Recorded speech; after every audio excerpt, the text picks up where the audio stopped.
আসলে হঠাৎ করে এরকম একটা সুবর্ণ সুযোগ দলের সামনে আসলো এবং আমাদের বোলাররা 115 রানের মধ্যে তাদেরকে আটকে রেখে সেই সুযোগটাকে বাস্তবায়িত করার মঞ্চটাও তৈরি করে দিল। কিন্তু দুর্ভাগ্য যে সেই সুযোগটা আমরা নেওয়ার চেষ্টাই করলাম না।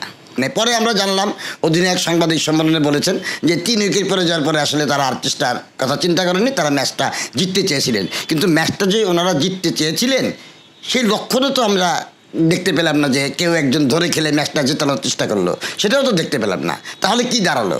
আমার তো এগুলো গেল ওগুলো গেল, আমরা কিছুই আসলে করতে পারলাম না। আসলে এই হতাশা ব্যক্ত করার মতো না, পুরো জাতি হতাশ। আপনি বলছিলেন যে পুরো ক্রিকেট জাতি হতাশ এবং বাংলা সমর্থকরা হতাশ।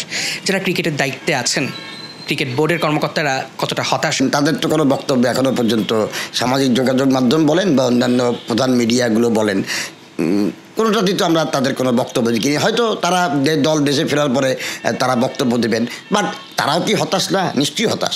আমরা যেমন হতাশ, তাদের উপর তো পুরো দায়িত্বটা তাদের ঘাড়ের উপরে, তারা সেই দায়িত্ব পালনে সম্পূর্ণ ব্যর্থ হয়েছেন। সুতরাং হতাশাটা তাদের মধ্যে বেশি থাকবে, এটাই স্বাভাবিক। রিয়াদের অ্যাপ্রোচটা কিরকম মনে হয়? 50 ওভার্সের ওয়ার্ল্ড কাপে যেভাবে সে নিজেকে মেলে ধরেছিল, তার ছিটে ফোটাও আমরা এই টুর্নামেন্টে কিন্তু আমরা লক্ষ্য করিনি। এটাও একটা হতাশার জায়গা। কিন্তু সাকিবের ব্যাপারেও কিন্তু একই জিনিস। সাকিব রিয়াদ যদি তাদের বেস্ট পারফরমেন্সটা করতো, তাদের সেরাটা দিতে পারতো, আমার মনে হয় এই বিশ্বকাপে আমাদের পক্ষে সেমিফাইনালে যাওয়ার সুযোগ ছিল। 1 মিনিট 2 মিনিটে এটা এই সমস্ত জিনিস ব্যাখ্যা দেওয়া সম্ভব না। আই ওয়ান্ট মোর টাইম, অনেক সময় নিয়ে বলতে চাই। পুরো জিনিসটা, এই পারফরমেন্স বলতে গেলে এর ব্যাকগ্রাউন্ড অনেক কথা বলতে হবে। মহা সমস্যায় পড়েছেন বিসিবি সভাপতি নাজমুল হাসান পাপন। সব কিছু হাতের নাগালের বাইরে চলে যাচ্ছে দিন দিন।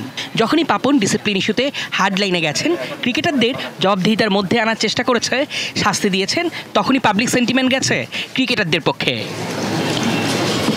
বিশ্বকাপের সুপার 8-এ খেলেই সন্তুষ্টির ঢেকুর তোলা ক্রিকেট দলকে নিয়ে বোর্ড সভাপতির কি বলার আছে?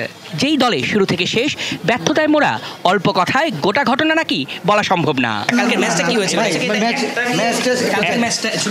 একটা কথায় এগুলোর উত্তর দেওয়া যাবে না, টোটালটা নিয়েই বলতে হবে।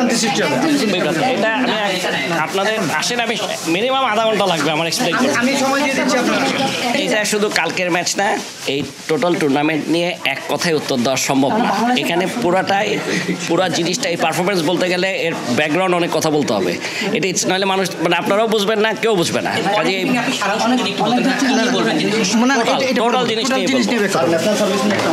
বোর্ড সভাপতির কথায় পরিষ্কার, ব্যাকগ্রাউন্ডে অনেক ঘটনাই আছে জাতীয় ক্রিকেট দলের বিশ্বকাপে এমন পারফরমেন্সের জন্য দায়ী। দ্রুতই সংবাদ সম্মেলন করে খোলাসা করবেন